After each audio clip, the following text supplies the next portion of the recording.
Hi friends, welcome back to our channel. ఇవాల్టి simple and tasty recipe వచ్చేసి నోటికి ఎంతో కమ్మగా రుచిగా ఉండే పచ్చిమిర్చి పచ్చడి. పచ్చిమిర్చి పచ్చడిని ఎప్పుడైనా రెడీ చేసుకున్నారా? అస్సలు కారం లేకుండా చాలా బాగుంటుందండి. అలా తింటూనే ఉంటాము.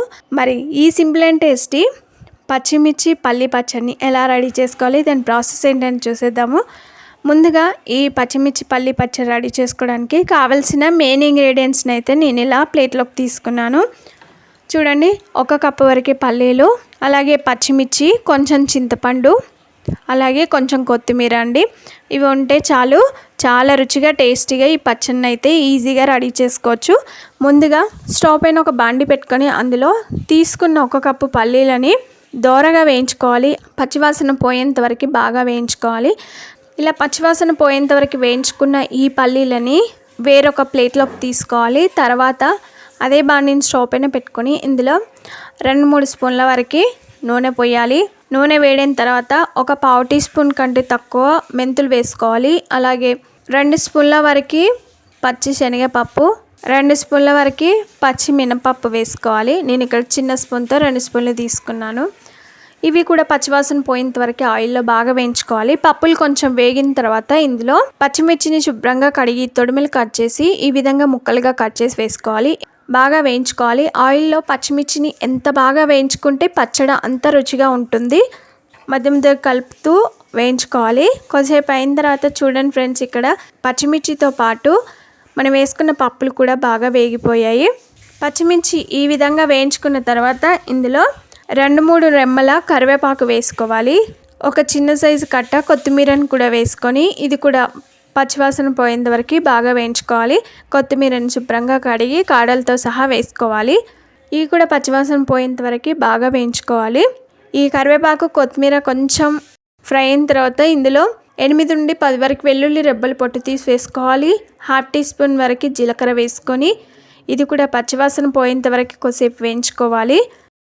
ఇవన్నీ బాగా వేగిన తర్వాత స్టవ్ ఆఫ్ చేసుకొని వీటిని పూర్తిగా చల్లారనివ్వాలి. చల్లగైన తర్వాత ఒక మిక్సీ జార్ తీసుకొని ముందుగా వేయించుకున్న పల్లీలను వేసుకోవాలి. ఒకసారి మెత్తగా మిక్సీ పట్టుకోవాలి.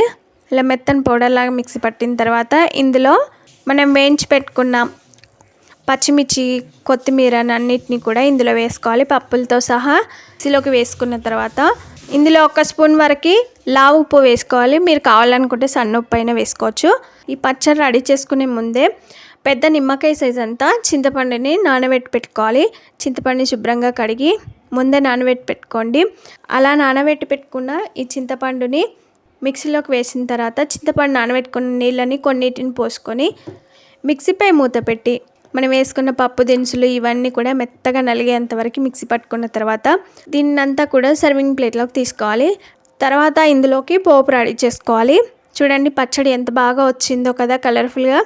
స్టవ్ పైన ఒక బాండి పెట్టుకొని అందులో 3-4 స్పూన్ల వరకు నూనె వేసుకోవాలి. 1/2 టీ స్పూన్ జీలకర్ర, 1/2 టీ స్పూన్ వరకు ఆవాలు వేయాలి.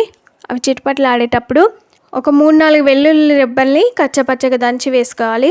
చిటికెడంత పసుపు కూడా వేసుకోవాలి. కరివేపాకు కూడా వేసుకోవాలి. కొంచెం ఇంగువ వేసుకోండి. ఏ పచ్చళ్ళు అయినా సరే ఇంగువ వేసుకుంటే ఆ ఫ్లేవర్తో పచ్చడి మరింత బాగుంటుంది.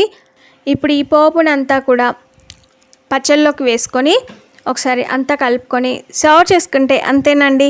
చూడ్డానికి కలర్ఫుల్గా, తింటుంటే తినాలనిపించే కమ్మని పచ్చిమిర్చి పచ్చడి అయితే రెడీ అయిపోయింది. వేడి వేడి అన్నంలో ఈ పచ్చడి వేసుకొని నెయ్యి కూడా అవసరం లేదండి. నెయ్యి వేసుకుంటే బాగుంటుంది. నెయ్యి వేసుకోకపోయినా కూడా చాలా బాగుంటుంది. ఇక ఏ కూరలు కూడా ముట్టరు, అంత బాగుంటుంది. సైడ్ డిష్కి అయినా బాగుంటుంది, డైరెక్ట్ అయినా కూడా బాగుంటుంది. మరి ఈ సింపుల్ అండ్ టేస్టీ పచ్చిమిర్చి పచ్చడి మీకు నచ్చిందా? ఆలస్యం చేయకుండా లైక్ చేయండి. ఫ్రెండ్స్కి కానీ రిలేటివ్స్ కానీ షేర్ చేయండి. Thanks for watching. Bye bye.